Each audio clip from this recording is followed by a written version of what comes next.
Hello there, I'm Jimmy Vegas, and over the years I've seen many state of plays. I've seen many Nintendo Directs, and I've seen many Xbox showcases. And it always comes down to the hype levels. We always set ourselves up for a fall, I think, and that's to be expected.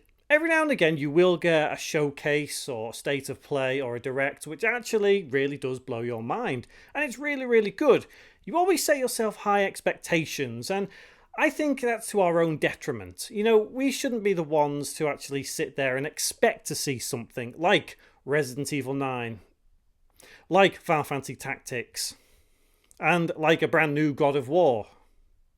Well, you know, these are just some examples, and I feel like in recent years the state of plays have become worse and worse, and they always seem to cram in like games that no one really seems to give a damn about. I mean, honestly, that state of play had games that I didn't really care about. You know, there was garbage in there, there was utter trash in there, and I just think, why, Sony? You're getting bad reputation, you know, one after the other, even Microsoft, even Nintendo. Why not please the gamers by having a direct with only things that people really want to see? Could you imagine a direct full of AAA awesome games, just absolutely no garbage in it?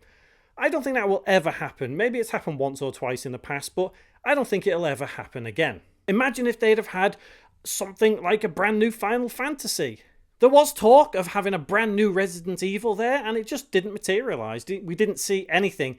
And that is just really disappointing on the whole, because we were building ourselves up so much for it. We've seen the rumours recently, we've seen it was rebooted, we've seen all of that stuff about a new Resident Evil, and where the hell was it? You know, maybe it'll appear in the Summer Games Fest with Jeff Keighley.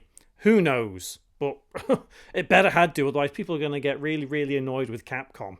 Sometimes we're always left with the, oh, and here's one more game at the end. And yeah, okay, we know, fine. If you're happy with that, I'm happy with that. Whatever. I guess at the end of the day, when you have a one more game thing to announce at the end, you've got to make it a blockbuster. And was it a blockbuster? Okay, yeah, I guess. I mean, what more can I say? I think it's probably worth it to a lot of people, me included, in all fairness. But when these shows go on for 40 minutes, and some of the games that you see in there drag on, you know which one I'm talking about. And some of them that just look like, why does that game even exist? Again, you know which one I'm talking about. And if you don't know which one I'm talking about, go and rewatch it again. Seriously. I mean, I feel like more than half an hour of that state of play was a waste of time. And I could have been doing something else instead of sitting there taking notes for this video. I mean, I don't even know why I'm making this video, but, well, I don't know. Sony, you need to up your game. In this world that we're in now, where Microsoft is not doing so well, the Nintendo Switch, okay, yeah, look, I've got a video coming tomorrow about the Nintendo Switch too, so look out for that one. You know, there's been a lot of negativity, bad press about it, but I feel this state of play was intentionally placed just before the launch of the Nintendo Switch 2, just so Sony could try and get an upper hand to some degree with some of their games. But when they bring a state of play like what they've just shown us, what's the point, Sony? I would have liked to have seen a state of play that was full of AAA games, like I said earlier. I mean, okay, yeah, we got what we got, and we all saw it, and we all sat back and thought, oh, okay. But then we also thought, why? Why? But could you imagine a state of play, right? I am not a big God of War fan, okay? I'm not huge on it, you know, it's not for me. But could you imagine if they'd have rolled up to a state of play with Final Fantasy 9 Remake, with a brand new Resident Evil, with a brand new God of War, with The Last of Us multiplayer. Last of Us multiplayer. But you get my point. You do get my point. Sony needs to up their game with these state of plays, and if they're trying to pull one up on one of the competition, in this case Nintendo, then they need to do better than what they did. I don't think I'm alone in what I saw at that state of play and thinking it was utter crap for most of the time, because it was. You know, I think you can never raised to everybody's expectations when it comes to, you know, the amount of people that watch it, the amount of people that want to play on a PlayStation. You know, there are millions of people. You can't appease everybody. I would have loved to have seen, you know, a brand new Shenmue game, but not everybody would have wanted to see a brand new Shenmue game. Fine, whatever. You know, it doesn't really matter.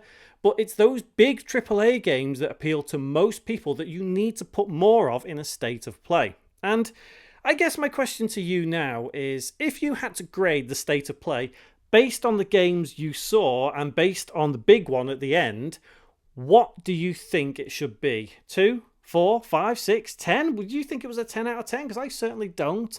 I would rate it 3 at the most, even with the big one. But in reality, there is so much more they could have had. And a lot of Sony's issues comes back to live services. They've put so much money into live service games, and they've wasted so many years trying to push them one after the other. You know, whether it is Concord, whether it is Marathon, or whatever. Why, Sony? It's clear that the market doesn't want these sort of games, and especially after the backlash that Marathon got with its stolen assets. Like, why, Sony? Just why? Cut your losses with all live service games and get back to the core of making good, awesome, amazing games, because they are the most important things that us gamers want to see. I genuinely don't think anybody out there will have given that state of play more than a 7, because it just needed to be a little bit more to really give a good AAA vibe and a good feeling for Sony going into the rest of this year and into 2026. Yeah, I know we got Grand Theft Auto 6 coming, and yeah, Grand Theft Auto 6 looks fantastic. Yes, I know, but we've seen it. We've seen everything we need to see about Grand Theft Auto as a whole, and we just need to see the damn game itself. When are we actually going to get our hands on it? May 26th, 2026. But that's too long away. So Sony needs to fill the gap with something good and useful. And okay, maybe it isn't just Sony that is responsible here. Maybe it's third-party publishers. Maybe, you know, Capcom needs to up their game a bit more. Maybe Square needs to up their game a bit more. You know, all the big, heavy hitters. And I guess they could do that, but I wouldn't be surprised if we get another state of play relatively soon with something better. But my hopes are all now pinned on Summer Game Fest. Jeff Keighley, are you going to be the saviour of June 2025? Because right now, my June 2025 is abysmal. It's awful, and you'll see more about why tomorrow. Anyway, there'll be some videos hanging around me now somewhere if you fancy watching one of them. There'll also be a little subscribe button somewhere down below if you fancy clicking it and seeing more of me have a go at companies and be upset, but also do good stuff.